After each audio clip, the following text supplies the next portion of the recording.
Nakiwiru manay sa birthday ka baru Tanong ka cingsyan Gagos sa cingsyan Given rin umanay Sipay kibaba Kaporunhay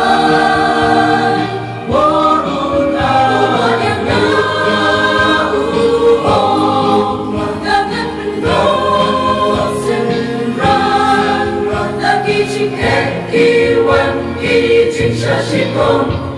mating manong kinran Mauki jipten sitong manong sa bendi Namar ka gospel kanyak-yapi Yang menjadi abedit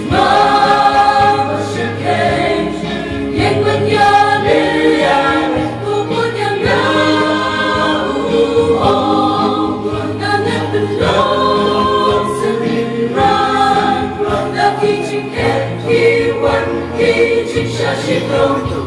mating manong kinran Ganong kisenraki basyun Nyata kita sa kajilim Hababukot manong kinong rin Kading kaong kamlaban ka Haba Jisudon aja Jisukot yang di Manlong kisenran Gagos sa cingsyan Riben rimba Umanat Sipay kibaba Kaporunhan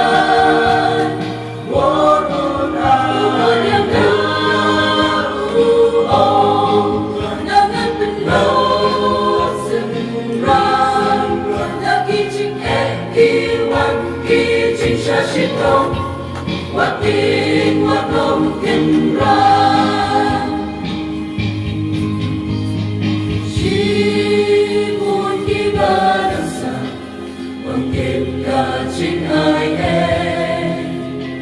Lingka kababu Uray mantre Yang menjadi Abedit